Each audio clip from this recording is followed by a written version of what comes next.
If you've ever wondered why your phone can run all day on a tiny battery while your gaming PC needs a power supply that could probably run a refrigerator, LPDDR is a big part of the reason. It stands for Low Power Double Data Rate, and it was designed around one simple problem. Regular desktop RAM was built for performance, but phones and laptops had a much smaller power budget. Every time memory reads or writes data, it consumes energy. That's where LPDDR comes in. And unlike desktop DDR, where the main question is usually how fast is it, LPDDR has another question that matters just as much. How fast can it be without draining your battery? So let's start with where it all began. LPDDR1. It arrived in the early 2000s, when smartphones were barely smart and most phones were still using physical keypads. It was essentially a low-power version of the existing DDR memory technology, designed specifically for mobile devices. The goal was to use less power while still giving mobile processors enough memory bandwidth to function smoothly.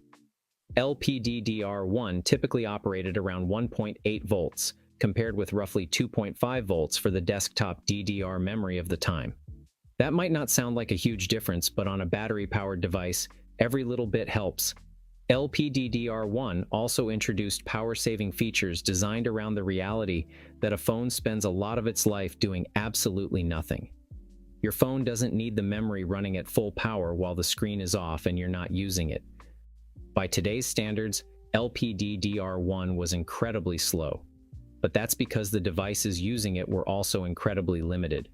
We're talking about phones with tiny displays, simple operating systems, and apps that would look like calculator programs compared with today's mobile software.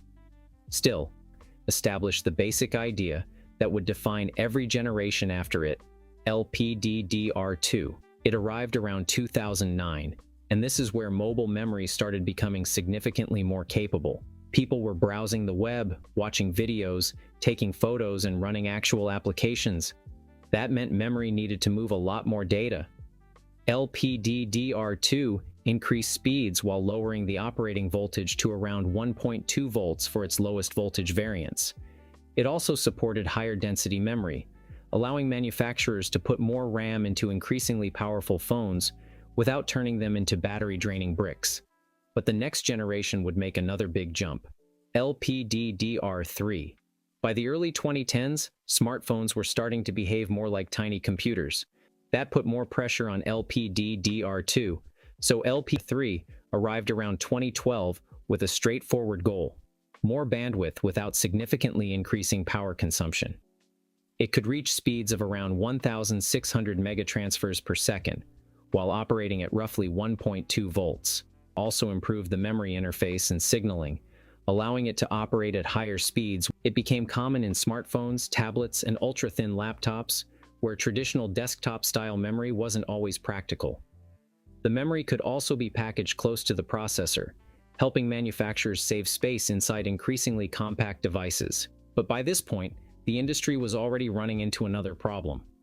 Phones were getting faster so quickly that even LPDDR3 wouldn't stay sufficient for long. That would lead to the next major jump. LPDDR4 pushed speeds up to around 3,200 megatransfers per second, while lowering operating voltage to around 1.1 volts.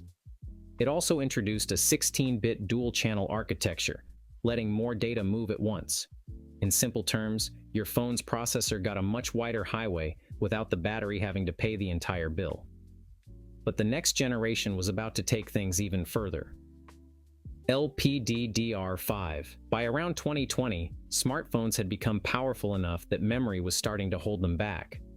Phones were recording high-resolution video, running demanding games, processing huge photos, and even doing AI workloads, so LPDDR5 arrived to keep up. Pushed speeds to around 6,400 megatransfers per second, roughly 50% higher than LPDDR4X, while adding smarter power-saving features like deep sleep modes and write-X, which can avoid unnecessary data transfers. Basically, it could move a lot more data without making the battery cry about it. That became especially useful as 5G, high refresh rate displays, and on-device AI became normal. And then, SK Hynix introduced LPDDR5T in 2023. The T stands for turbo, and that's basically what it was. An even faster version reaching around 9,600 megatransfers per second while keeping the same low-power focus.